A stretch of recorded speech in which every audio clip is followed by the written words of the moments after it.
আসসালামু আলাইকুম, সবাইকে শুভেচ্ছা জানাচ্ছি। মাসুম মাহবুব দেখছেন ওপেনটা ইউটিউব চ্যানেল এবং মাসুম মাহবুব ফেসবুক পেজ। আপনারা আমাকে কমেন্ট করছেন যে ভাই দেরি হচ্ছে কেন, দেরি হচ্ছে কেন? আমি তো আসলে ইচ্ছা করে দেরি করছিলাম না। জাস্ট লাইভ টাইমে যখন ক্যামেরা অন, হঠাৎ করে ক্যামেরা অফ। পুরো সেটআপ অফ। কাজ হচ্ছে না, কাজ হচ্ছে না। পুরো ক্যাবেল অপারেশন সব একসাথে করার পর দেখি কাজ হচ্ছে না। বর্তমানে আমি মোবাইল কানেকশনে আছি। আমার যে মূল ক্যামেরা সেটা অফ হয়ে গেছে। এখন আমি আছি আমার মোবাইল ক্যামেরায়। আপনারা দেখতেই পাচ্ছেন ফুটেজটা একটু বিটকুড়ে টাইপের দেখা যাচ্ছে। আমার চেহারা একটু বড় দেখা যাচ্ছে। বুঝতেছি না। তারপর আমি আপনাদেরকে গুরুত্বপূর্ণ খবরগুলো দেওয়ার চেষ্টা করছি।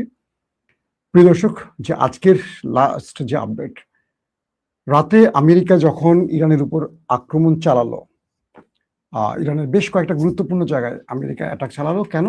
তাদের অ্যাপাচি হেলিকপ্টারের উপর ইরান অ্যাটাক করেছে। আমেরিকার অভিযোগ যে অ্যাপাচি হেলিকপ্টারের উপর ইরান ড্রোন অ্যাটাক চালিয়েছে। কিন্তু ইন্টারেস্টিং ব্যাপার, ইরানের কয়েকটি মাধ্যম দাবি করেছে যে তারা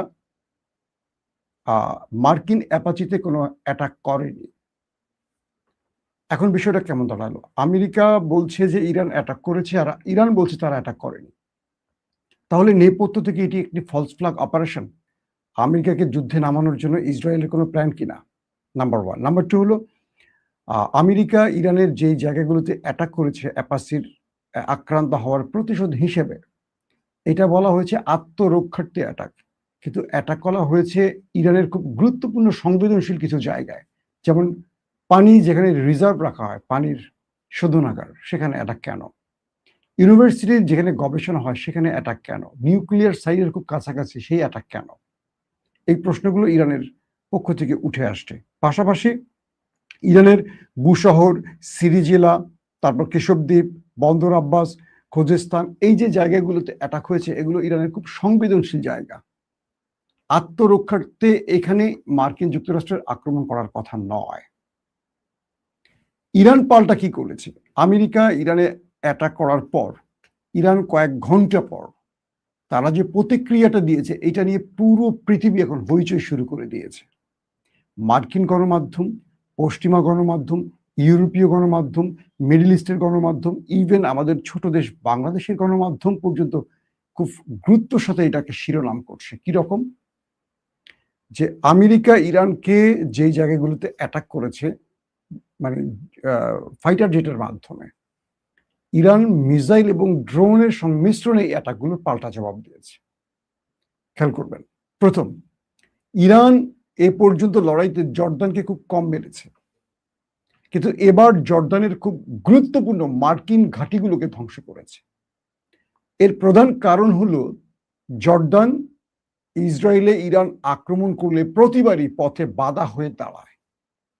অর্থাৎ, যে আপনারা তো শুনতে পাচ্ছেন, কোনো সাউন্ডের প্রবলেম হচ্ছে না নাকি? হলে আমাকে একটু জানাবেন। তো জর্দান যখন ইরান ইসরায়েলের উদ্দেশ্যে মিসাইল বা ড্রোন হিট করে, জর্দানের ভূমি থেকে সেগুলো ইন্টারসেপ্ট করে বা ইন্টারসেপ্টের চেষ্টা করে। গত দুদিন আগেও ইরান যখন ইসরায়েলে অ্যাটাক চালিয়েছে, জর্দান কিন্তু সেখান থেকে তার প্রতিরক্ষা ব্যবস্থা দিয়ে ইন্টারসেপ্টের চেষ্টা করেছে, ইন্টারসেপ্ট করেছে দুই একটা। এটা ইরানের মাথায় একটা রাগ আছে। দ্বিতীয়ত হলো, জর্দানের ঘাঁটি থেকে ইরানের অ্যাটাক আসছে এরকম অভিযোগ ইরানের পক্ষ থেকে আসছে। তো তাই জর্দানের উপর বা জর্দানের যে গুরুত্বপূর্ণ মার্কিন ঘাঁটি রয়েছে সেখানে বড় আকারে আক্রমণ করেছে ইরান। আমেরিকা যে দাবি করছিল যে তাদের এই আক্রমণে কিছু হয়নি, তারা সব ইন্টারসেপ্ট করেছে, কিন্তু ইরান যে স্যাটেলাইট ইমেজ দেখাতে শুরু করেছে সেখানে আমরা দেখলাম, আমার চেহারা একটু বেঁকা বেঁকা আসছে না? ক্যামেরার ফ্রন্ট মানে মোবাইলের ফ্রন্ট ক্যামেরা আছি। আমি সাধারণত মোবাইল দিয়ে লাইভ করি না, আমি সবসময় আমার বড় সেট আপ আছে, স্টুডিও ক্যামেরা দিয়ে করি। এখন যে বিষয়টি দাঁড়িয়েছে, নো প্রবলেম, সাউন্ড ঠিক আছে, মূল বিষয়গুলো বলতে থাকেন। ওকে, ফাইন, থ্যাংক ইউ। তো এখন যে বিষয়টি তৈরি হয়েছে সেটি হলো যে ইরান জর্দানে হিটের পর আমেরিকার টেনশন বেড়ে গেছে, কারণ সেখানে ইরান ম্যাসিভ আকারে ক্ষতি করেছে। বাহরাইনে তাদের যে পঞ্চম নৌবহরের যেটি সদর দপ্তর বলা হয় বাহরাইনে, সেখানে সিরিজ অ্যাটাক হয়েছে, সেখানেও ব্যাপক ক্ষতি হয়েছে। ইভেন কুয়েতে মার্কিন ঘাঁটিতে অ্যাটাক হয়েছে, সেখানেও অনেক ক্ষতি হয়েছে। ইরানের আইআরজিসির পক্ষ থেকে বলা হয়েছে যে আমরা আমেরিকার যে স্থানগুলোকে টার্গেট করেছি সেখানে তাদের যথেষ্ট ক্ষতি করতে পেরেছি। আমাদের মিসাইল তাদের অস্তিত্বে আঘাত করেছে এবং আমাদের মিসাইল তাদেরকে বলে দিয়েছে এটি যে ইরান আক্রান্ত হলে কাউকে ছাড়বে না বা ছেড়ে দেবে না। আইআরজিসির এই বক্তব্যটার মধ্যে অনেক রহস্য আছে। প্রথম, আব্বাস আরাকচি বলছেন যে ইরানি জাতির উপর আক্রমণ হলে ইরানি জাতি ছেড়ে দিবে, এটা পারস্য বা পার্সিয়ান সাম্রাজ্যের ইতিহাসে বা পার্সিয়ান যে 5-6 হাজার বছরের ইতিহাস, এই ইতিহাস আমেরিকাকে বলছে তোমরা একটু ঘেটে দেখো। আব্বাস আরাকচি বলছেন তোমরা পার্সিয়ান সাম্রাজ্যের ইতিহাস ভালো করে পড়ে দেখো যে এই ভূমিতে কখনো কোনো দখলদারকে তারা সহ্য করেনি এবং তারা সেটাকে টলারেট করবে না, সেটার প্রতি উত্তর দেবে। তোমরা ইতিহাস না জেনে যুদ্ধ করতে এসো না।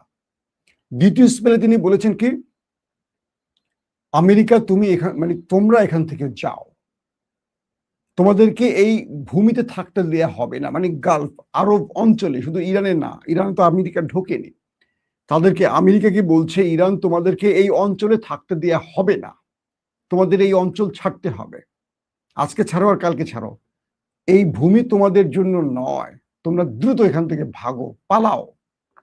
এই অর্থ কি বুঝতে পারছেন? ইরান একটা বড় যুদ্ধের জন্য তার সব প্রস্তুতি সম্পন্ন করেছে। ইরান জানে যে আমেরিকা ইসরায়েল ছুতো খুঁজতেছে যুদ্ধের জন্য, এটা কি ইরান জানে না? জানে। তার মধ্যে লেবাননে আক্রমণের পর, বৈরুতে যখন আক্রমণ হলো, ইরান যে বড় আকারে ইসরায়েলে অ্যাটাক চালালো, ইসরায়েল পাল্টা অ্যাটাক চালাবে ইরান জানে, কিন্তু ইরান এই যুদ্ধে নামলো কেন? ইরানের প্রস্তুতি আছে, নাম্বার 1। নাম্বার 2, আমেরিকার অ্যাপাচি হেলিকপ্টার, ইরান বলছে তারা অ্যাটাক করেনি। যদি ফলস ফ্ল্যাগ অপারেশন হয় তাহলে আমেরিকা রিটালিয়েট করার সঙ্গে সঙ্গে ইরান রিটালিয়েটের জবাব দিয়েছে, নাম্বার 2। নাম্বার 3, যদি এটি ইরান করে থাকে, কিন্তু ইরান যে কোনো কারণে অস্বীকার করে থাকে, যুদ্ধের মধ্যে স্বীকার অস্বীকার ব্যাপারগুলো থাকে, তার মানে আমেরিকা ইরানের যে কটা জায়গায় হিট করেছে, খেয়াল করেন, বুশহর, সিরিজেলা, কেশবদ্বীপ, বন্দর আব্বাস, খোজিস্তান এবং আরো কয়েকটি জায়গায়, এই জায়গাগুলো ইরানের জন্য খুব গুরুত্বপূর্ণ। ফাইন, ইরান এটা করেছে কোথায়? কুয়েতের সবচেয়ে এই মুহূর্তে ইম্পর্টেন্ট যে ঘাঁটিটি, যেখান থেকে আমেরিকা ইরানে বারবার আসছে অ্যাটাক করার জন্য, সেই ঘাঁটিতে মোটামুটি লন্ডভন্ড করে ফেলেছে। এই ঘাঁটিতে অজস্র মার্কিন সেনা রয়েছে, তাদের অবস্থা কি? প্রশ্ন, খেয়াল করেন। 2, জর্দান, যেখানে ইরান সাম্প্রতিক সময় অ্যাটাক করেনি, এবার সে জর্দানের ঘাঁটিগুলি লক্ষ্য করে, একাধিক ঘাঁটিকে লক্ষ্য করে অ্যাটাক করেছে। বলা হচ্ছে সেখানে প্রচুর মার্কিন সেনারা ছিলেন, তাদের অবস্থা কি? পাশাপাশি বাহরাইনের 5ম নৌবহরে যে অ্যাটাক হয়েছে নৌঘাঁটিতে, সেখানে প্রচুর সেনা ছিল। মার্কিন গণমাধ্যমগুলো বলছে এই 3টি ঘাঁটিতে যথেষ্ট পরিমাণ মার্কিন সেনারা রয়েছে। তাদের কজনের প্রাণহানি হয়েছে সেই বিষয়ে কোনো পক্ষ কথা বলছে না। আমেরিকা সে জন্মের আগের থেকে 13 জন মরছে, 13 জনই বলতেছে, অথচ ইরানের মধ্যে অজস্র মানুষ ওপারে পাঠিয়ে দিয়েছে, আমেরিকা স্বীকার করেনি। যদি 13 জনই মরবে, আমেরিকা বারবার ইরানের দুয়ারে আসবে আলোচনার জন্য? আপনি বিশ্বাস করেন? ইরানের শক্ত আক্রমণের পর থেমে গেছে আমেরিকা, আপাতত আমেরিকা আক্রমণ থেকে থেমে গেছে, কারণ আমেরিকা বুঝতে পেরেছে তারা যে চর মেরেছে তার বিনিময়ে অনেকগুলি লাথি ঘুষি একসাথে খেয়েছে। একদম বাংলা প্রবাদের মতো করে বুঝিয়ে বললাম। আমেরিকা মনে করেছে যে তারা আমাদের অ্যাপাচি মেরেছে, আমরা একটা প্রতিশোধ নিব, ওরা একটা হুমকি দিয়ে থেমে যাবে। কিন্তু ইরান যে অ্যাট এ টাইম এতগুলো পজিশনে একযোগে অ্যাটাক করবে, এটা ওরা বোঝেনি। নাম্বার 2, আমেরিকা এখানে দুটো জিনিস খেলেছে। এক, ইরানের প্রস্তুতির ব্যাপারটা বোঝার চেষ্টা করছে যে ইরান আমাদের সাথে আলোচনা করতে গিয়ে ঘুমিয়ে পড়েছে কিনা, বা ইরান আমাদেরকে অ্যাটাক করার জন্য 2-4 দিন সময় নেবে কিনা। যদি 2-4 দিন সময় নেয় তাহলে বুঝতে হবে যে ইরানের কাছে রসদ ফুরিয়ে আসছে, অথবা ইরান প্রস্তুত নয়। ইরান যে কয়েক ঘন্টার মধ্যে রিটেলিয়েট করবে, পাল্টা জবাব দেবে, এটা আমেরিকা বোঝে। 1।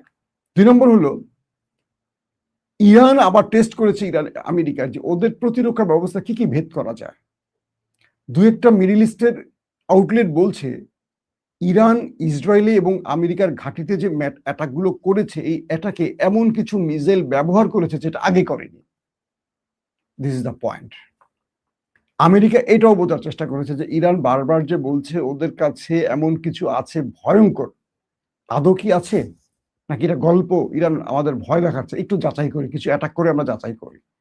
ইরানও দুষ্ট কম না, সবচেয়ে ভয়ঙ্করটা ব্যবহার করেছে কি করেনি সেটা ইরান বলেনি, বলছে নতুন কিছু ব্যবহার করেছে, কিন্তু সবচেয়ে ভয়ঙ্করটা করলে ভয়ঙ্কর কিছু রেজাল্ট আমরা পাবো হয়তো। কি দাঁড়াচ্ছে?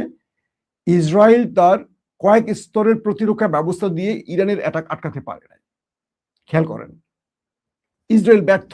ইসরায়েল বলছে যে আমরা প্রস্তুত ছিলাম না। কে বলছে প্রস্তুত না? তারা প্রতিদিন লেবাননে হামলা করছে, তারা প্রস্তুতি ছাড়া অ্যাটাক করছে। ইরান পাল্টা অ্যাটাক করতে পারে, তাদের গোয়েন্দা তথ্য কি একেবারে ছিল না?